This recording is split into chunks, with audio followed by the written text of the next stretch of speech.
Dolan Hill in 1950 to Papa Nicolau in 1960, right?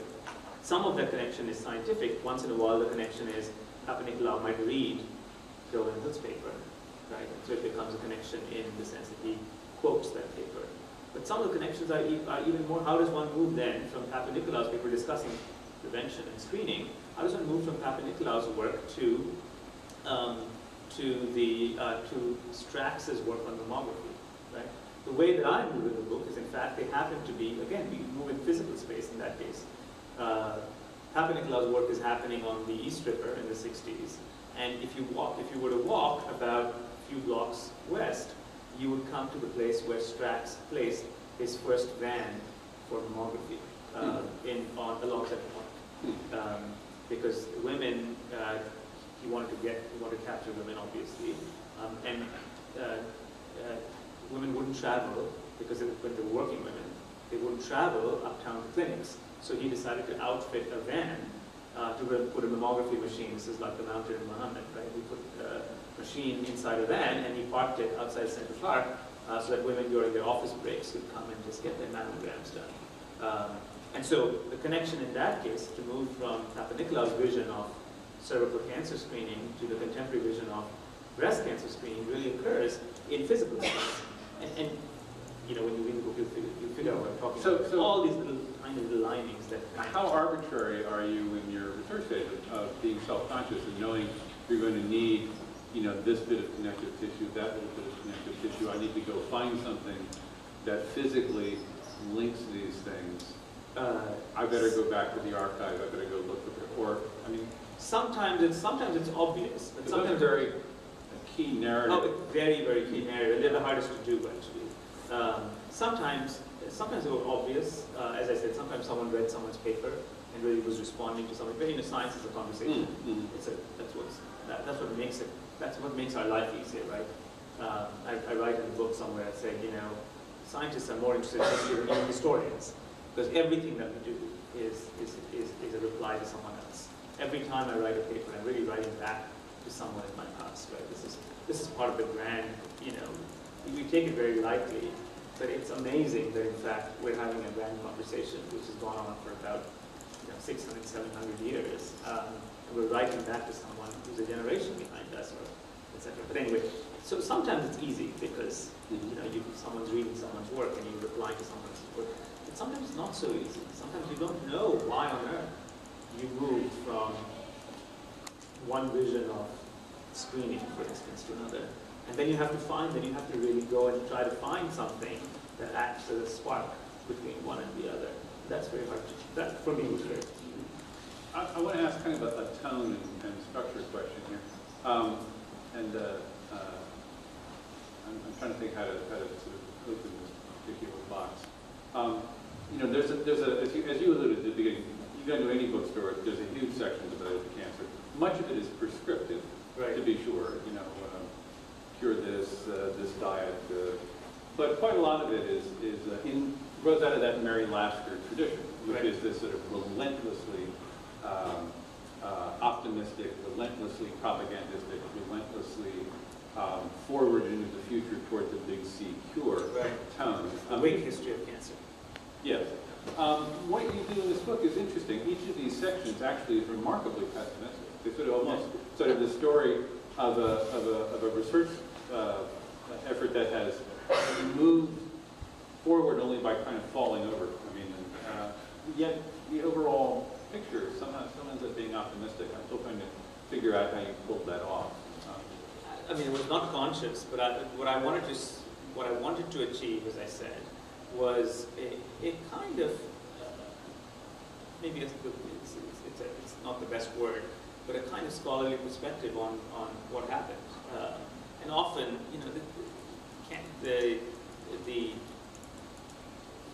this discovery process, like many, has been very Cartesian. You've really had to tumble to the bottom of the slope in order to climb ourselves back out again, right? So that really is the structure of the book. You start off with this huge optimism at some point of time in the 1950s, 1960s, and then you keep falling, and you keep falling, and you keep falling, and you keep falling, and you keep falling. You reach the mid-1980s, and but you don't do this in the abstract. I mean, put yourself in the position of the woman getting not radical mastectomy, but radical chemotherapy in 1984. You know, Maggie Jenks, who writes very poignantly. She says, it was like being thrown out of a jumbo jet without a parachute. And you know, it's a very beautiful passage in her book. It's a thin little pamphlet. Very moved me particularly. She said, you know, there you are, you're sleeping, you're on a transcontinental flight, fast asleep, and someone comes and says, hello, Mrs. Jenks, wake up, wake up, wake up, the door is open, and now you go now. And there she is, and she's bewildered, and she's falling out of the plane, and she says to herself, what world am I inhabiting? So that's just an example of how bewildering it was to inhabit the world of cancer, and continues to be for many reasons. What I'm trying to say here is that the structure of the book had to take into account the fact that this is not a linear history. Not a linear. Yeah, this is a history that will have 5 steps backwards to go 3 steps forwards. And we, as readers, have to be sophisticated now, as science readers, but as readers of anything, as readers of any form of fiction or non-fiction, have to be sophisticated enough to be able to contend with that. We should be able to go 3 steps sideways. We should be able to respect each other as readers, to be able to go 3 steps sideways, knowing that that will ultimately lead to 4 steps sideways again, maybe. You know, this is a discursive process. It's a narrative process. History, particularly the history of science, doesn't happen. Anyone who spent 1 nanosecond in a laboratory knows that the history of science doesn't happen such that, you know, one bit of progress is piled onto another bit of progress, like building a Lego. That's not what happens. We take steps backwards, steps forward, steps sideways. Those are important, and those are played out, and this is what's crucial, they are played out in the lives of human beings. You know, these trials rode on the backs of hundreds of thousands of patients, and so it would be a peculiar falsity, and it would go against the grain and the tone of this book to write a vague history of cancer. It would be just what I wanted not to do. What kind of response now, as a popular matter, this book has gotten enormously favorable reception, but I'm wondering what the response from within the medical community has been. There's, you know, a famous track record of scientists who do have some knack for reaching out to the public to communicate, find themselves criticized by their peers for unseemly behavior. There's some famous examples of this, but I'm just curious if that's... Well, so to some extent, of course, you know, this is not, I hope this is not that kind of book, in the sense that, you know, again, this doesn't have again, this goes back to this idea of me not being an expert. I didn't have that particular kind of ego agenda to fulfill, so I didn't get that kind of response. But that said, the response has been extraordinarily generous. The reviews in Lancet and Nature Medicine have been just as generous as the reviews in, you know, in other places. And so the response has been just extraordinarily generous.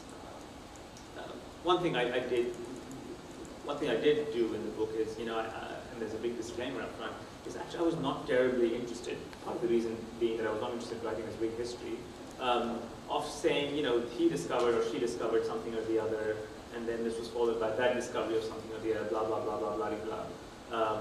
Instead, I changed the focus of the book to patients.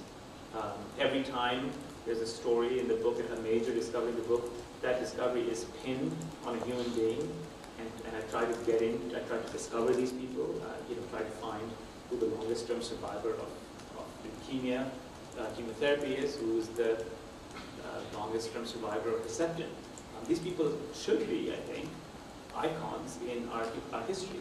These people change the way we imagine the world, we imagine medicine. So by doing that also, I sort of almost decapitated the monster of scientific rivalry at its face. I said, you know, this book is not about, I'm not going to write a book about who discovered something first. I will try to tell the story to the best of my ability, but there's a process within science that rewards an appropriate, there's a whole discursive process of awards who discovered what first, and scientists can figure it out. My real interest is, who's Barbara Bradfield? Who is Robert Sandler? Who's Ella, the woman that survives the first really intensive round of chemotherapy? Where is she today? What happens to her tomorrow? And by doing so, by shifting the focus, what I was trying to say is that medical history could be written through the eyes of scientists and doctors. To me, that's not better. I'm not interested in that. I'm more interested in the medical history that is written or could be written from the eyes of people who encounter it the most proximally. To me, their stories are more interesting. And whenever, as I said, whenever I was stuck, I generally had two solutions when I was stuck. When I was stuck in this book, my two solutions were go to the place or find the person. And every time this happened, writing about Persephone, the discovery of Persephone, I was writing about the laboratory, etc., etc. And I said to myself, well, where is the woman who was being treated? I was writing about leukemia, and I've told this story elsewhere. I had to travel 6,000 miles through a series of accidents to find the child to whom this book is dedicated, through a series of accidents. I've told the story elsewhere. So,